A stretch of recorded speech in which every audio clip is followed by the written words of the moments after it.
உங்கள் favourite TV ஷோக்களை இனி miss பண்ண தேவையில்லை. ZEE5 இல் முற்றிலும் இலவசமாக காணுங்கள். இங்கேயும் எப்பொழுதும். இந்த லக்ஷ்மியோட தலையெழுத்து இருக்கே, இப்படி ஒரு மோசமான தலையெழுத்து நான் பார்த்ததே கிடையாது. ஒரு நிமிஷம் மகாராணினா அடுத்த நிமிஷமே வேலைக்காரி, ஒரு நிமிஷம் வீட்டு மருமக, அப்புறம் அடுத்த நிமிஷமே நீ யாரு?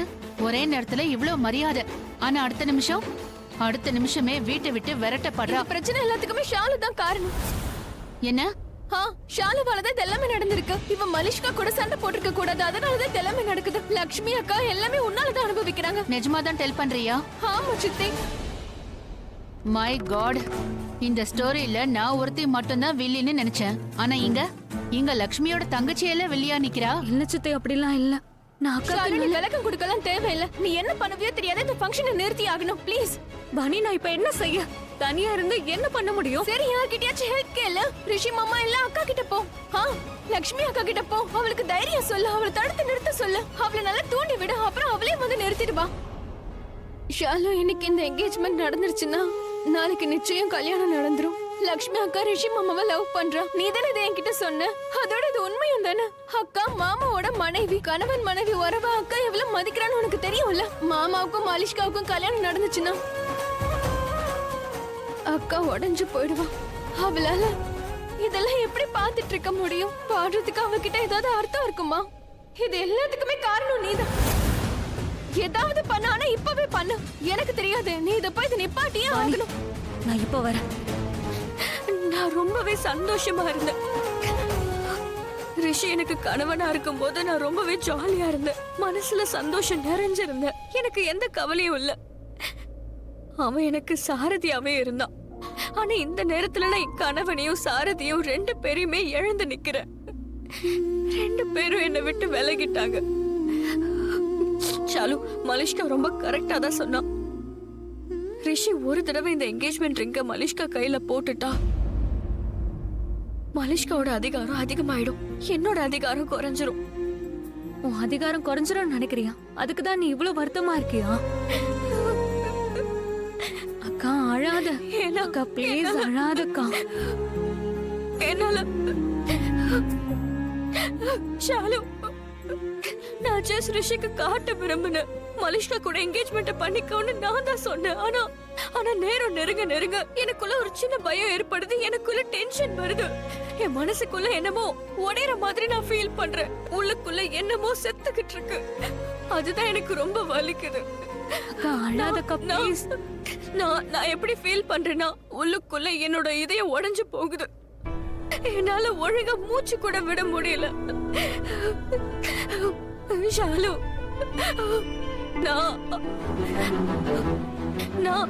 நான் ரிஷியை இழக்க விரும்பல.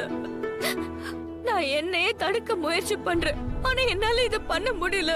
எனக்குள்ள அதே ஃபீலிங்ஸ் தான் இருக்கு. ஷாலு, நான் ரிஷியை ரொம்ப நேசிக்கிறேன். ரொம்ப நேசிக்கிறேன்.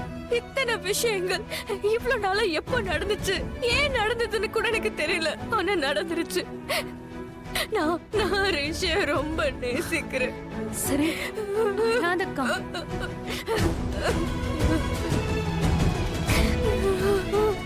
இதுக்கு மேலேயும் நான் அவனை நேசிச்சு என்ன ஆக போகுது? இனி நான் அவனை என்னதான் நேசிச்சாலும் ரிஷிக்கும் எனக்கும் எந்த உறவும் இல்ல. இதனால அவன் எதுவும் மாற போறது இல்ல. அவனுக்கும் எனக்கும் எந்த சம்பந்தமும் இல்ல. சம்பந்தம் இருக்கு. எனக்கும் இதுல சம்பந்தம். நீ ஏன் என்கிட்ட இதை பத்தி சொல்லல? ஷாலு தான் பண்ணன்னு ஏன் சொல்லல? அன்னைக்கு நடந்த எல்லாத்துக்குமே லக்ஷ்மி தான் காரணம்னு அப்படிதான் நாங்க எல்லாரும் நினைச்சிட்டோம். ரிஷி, இப்ப நீ எதுக்காக இதை பெருசுப்படுத்துற? அந்த ஷாலு பொண்ணு இதை உளறிட்டு போறா. ஐ மீன், அவ எதுக்காக இப்படி பேசுறான்னு கூட தெரியாது. அவதான் மீடியா கிட்ட சொன்னான்னு கூட எனக்கு தெரியாது. நிஜமா எனக்கு தெரியாது. ரியலி? நிஜமா உனக்கு தெரியாதா? அப்ப இந்த கேள்வியை நீ ஷாலு கிட்டே கேட்டுக்கலாம்ல. உன் முன்னாடி வந்து நின்னு உன்னை கேவலப்படுத்தி உன்னை அக்யூஸ் பண்ணிட்டு போனா. உனக்கு தான் எல்லாம் தெரியும்ல. அப்ப ஏன் நீ அவகிட்ட சொல்லாம இருந்த? நீ ஏன் உன்னை தடுத்துக்கிற? போய் என்கேஜ்மெண்ட்டை தடுக்கா? நீ உனக்கே புரிய வைக்கிறதுக்கு பதிலா மாமாக்கு புரிய வை. அவர் எந்த அளவுக்கு நீ நேசிக்கிறேன்னு அவர்கிட்ட சொல்ல. என்ன ஷாலு, உனக்கு என்ன பைத்தியமா பிடிச்சிருக்கு? என்ன பின்ன? ஓ, நான் கரெக்டா தான் பேசுறேன். இங்க உட்கார்ந்து புலம்பாத. உன் சந்தோஷத்தை நீயே இழந்துக்கிற. உன்னோட காதலை எதுக்காக நீயே புதைக்கிறக்கா? எதுக்கு நீ மாமா விட்டு கொடுக்கற? வேண்டாம். உன்னோட அன்பு, உன்னோட வாழ்க்கைய யாருக்காக விட்டு கொடுக்க போறக்கா? அந்த மலிஷ்காவுக்கா? வேண்டாம்க்கா. எந்த அளவுக்கு நீ மாமாவை மனசார நேசிக்கிறியோ அந்த அன்பு அவளால கொடுக்கவே முடியாது. உன்னையே நினைச்சிட்டு இருக்க மாமாவால மலிஷ்காவை நினைக்கவே முடியாது. உனக்கு ஏன் புரிய மாட்டேங்குது? மாமா உன்னை நேசிக்கிறாரு, அளவுக்கு அதிகமா நேசிக்கிறாருக்கா. இத நீ புரிஞ்சுக்கணும். உன் இடத்த மலிஷ்காவுக்கு விட்டு கொடுக்காத. ரிஷியும் மலிஷ்காவை தானே நேசிக்கிறா. ஐயோ, என்னக்கா நீ பைத்தியமா? மாமா உன்னதான் லவ் பண்றாரு, உன்னை மட்டும் தான் லவ் பண்றாரு. நீங்க 2 பேருமே லவ் பண்றீங்க. இன்னைக்கு வரைக்கும் மாமா என்னென்னமோ பண்றாரு. அவர் எதுக்காக பண்றாரு? ஏன்னா உன் மேல அவருக்கு கோவம் இருக்கு. எதுக்கு கோவப்படுறாரு? டிவோர்ஸ் பேப்பர்ல நீ சைன் போட்டதுனால கோவப்படுறாரு. நீயே யோசி. மாமா உன்னை லவ் பண்ணலைன்னா அந்த டிவோர்ஸ் பேப்பர்ல நீ சைன் பண்ணா என்ன, பண்ணாட்டி என்ன? அவருக்கு என்ன வித்தியாசம்? எந்த வித்தியாசமும் இருந்திருக்காது. மலிஷ்கா மேல அவருக்கு நம்பிக்கையே கிடையாது. அவர் உன்னைதான் நம்புறாரு. அதனாலதான் வீட்டுக்கு வந்து உன்கிட்டயே கேட்டாருக்கா. இது மட்டும் இல்ல, இது மாதிரி பல விஷயங்களும் அவர் பண்ணிருக்காரு. இதுல இருந்தே அவர் உன்னை லவ் பண்றாருன்னு கிளியரா தெரியுதுக்கா. அக்கா, நீயும் எவ்வளவு எல்லாம் பண்ணிருக்க. அவர் உயிரை காப்பாத்திருக்க. நீயும் தான் அவரை லவ் பண்ற. நீங்க 2 பேருமே லவ் பண்றீங்க. ஆனா உங்களுக்குள்ள ஏதோ ஒரு மிஸ் அண்டர்ஸ்டாண்டிங். நீங்க 2 பேருமே உங்க லவ்வ மறைக்கிறீங்கக்கா. லவ்வ சொல்லிக்கவே மாட்டேங்கிறீங்க. ஆனா அக்கா, 2 பேரும் ஒருத்தருக்கு ஒருத்தர் அன்பை காட்டுங்க. நீ போய் அவர்கிட்ட சொல்லு. நீ எவ்வளவு லவ் பண்றன்னு சொல்லு. இங்க பாரு, நீ அவர்கிட்ட சொல்லலைன்னா அப்புறம் ரொம்ப லேட் ஆயிடும். நீ அவரை லவ் பண்றன்னு அவர்கிட்ட போய் சொல்லுக்கா. நீ எனக்கு புரிய வைக்கிற மாதிரியே அவருக்கும் புரிய வை. ரிஷி வேற ஏதாவது சொல்லிட்டானா, இல்ல வேற மாதிரி ஏதாவது என்கிட்ட பேசிட்டா, நான் உன்னை லவ் பண்ணலன்னு சொல்லிட்டா, அப்போ என்ன ஆகும்?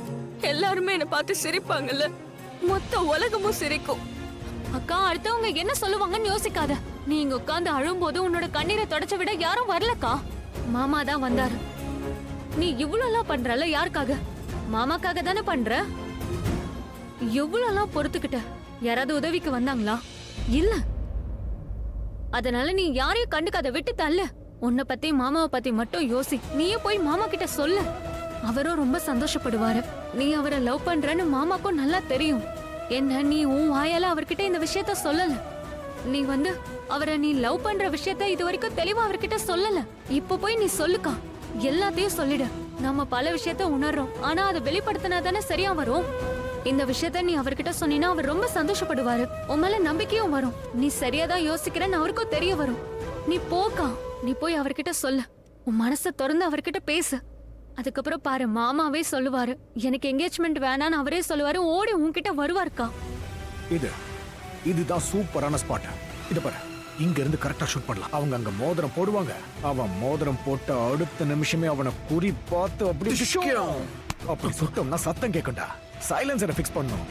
சைலன்சர் இல்லனா நாம மாட்டிப்போம். சைலன்சரை போட்டு சுடலாம். யாரு சுட்டாங்க, எதுக்கு சுட்டாங்கன்னு தெரியாது. நேரம் மூளை செதறி போய் அவன் ஆட்டம் அப்படியே முடிஞ்சு போயிடும்.